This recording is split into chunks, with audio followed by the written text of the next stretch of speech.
आप सभी का एक बार फिर स्वागत है SPN9 के उस खास कार्यक्रम में और मैं हूं आपके साथ फरहान। तो काफ़ी लोगों को यह लग रहा है कि ट्रेनें चलने लगी हैं, बस चलने लगी हैं, सबकी परेशानियां हल हो गई हैं। अभी सबकी परेशानियां हल नहीं हुई हैं, सभी लोग अपने घरों पर नहीं पहुंचे हैं, बल्कि रेलगाड़ियां देरी से पहुंच रही हैं, रास्ता भटक जा रही हैं। क्यों भटक जा रही हैं, यह कोई खबर सामने नहीं आ रही है। रेल मंत्रालय की झूठ भी सामने आते हैं, प्रधानमंत्री मोदी उसके बारे में कुछ भी कहें या अमित शाह कुछ भी कहें, लेकिन जब न्यायालय यह कहता है कि खाना दीजिए, पानी दीजिए, इसका यही मतलब है कि वहाँ पर खाने और पानी की सुविधा नहीं थी, आपको भी एक आदेश की आवश्यकता थी।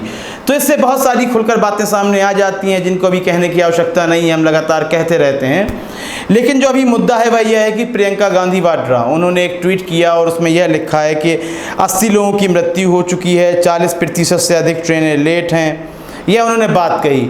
चलिए, हो सकता है आंकड़ों में कुछ ऊंच नीच हो गई हो, 40 की जगह 30 हो जाए, 20 हो जाए, मैं तो कह रहा हूँ 10% ही क्यों ना हो। लेकिन यदि ट्रेन में जाने वाला एक व्यक्ति भी भूखा जा रहा है और उसकी भूख का कारण यह है कि सरकार उसे भोजन मुहैया नहीं करवा पाई है, तो 1 और 1000 लोगों की गिनती में कोई फ़र्क नहीं रहता है, क्योंकि हमारा कर्तव्य है कि एक प्रवासी को भी किसी प्रकार की परेशानी का सामना न करना पड़े। वह किसी सैलरी पे काम नहीं करते हैं, दिहाड़ी मजदूर हैं, वह साल भर के लिए अपने घरों से आ जाते हैं, लेकिन 4 घंटे का समय देकर उन्हें एक जगह लॉक कर देना उनके साथ नाइंसाफ़ी ही थी यह बात। लेकिन जब प्रियंका गांधी वाड्रा ट्वीट करती हैं तो रेल मंत्रालय एक बेशर्मी भरा ट्वीट करता है। वह कहता है कि प्रियंका गांधी से कि आप पहले तथ्यों की जांच कर लें। इसमें जांच करने का मुद्दा ही नहीं है, ये विषय ही जांच का अब नहीं रह गया है, क्योंकि जब सुप्रीम कोर्ट किसी आदेश को जारी कर देता है तो जांच हम कैसे करेंगे। सुप्रीम कोर्ट ने सारी जांच ही की होगी कि आखिर उन लोगों को खाना मिल रहा है या नहीं मिल रहा है, पानी उनको मिल पा रहा है या नहीं मिल पा रहा है। काफ़ी लोगों की जान चली गई, मृत्यु हो गई। इसमें प्रियंका गांधी लिखती हैं कि करीब 80 लोगों की मृत्यु हुई है ट्रेन में। चलिए, आंकड़ों में ऊंच नीच हो सकती है, बिल्कुल 80 की जगह 70 हो सकते हैं, 20 हो सकते हैं, लेकिन उन 20 के मरने का कारण यह है कि सरकार की नीतियों में कहीं ना कहीं कमी थी।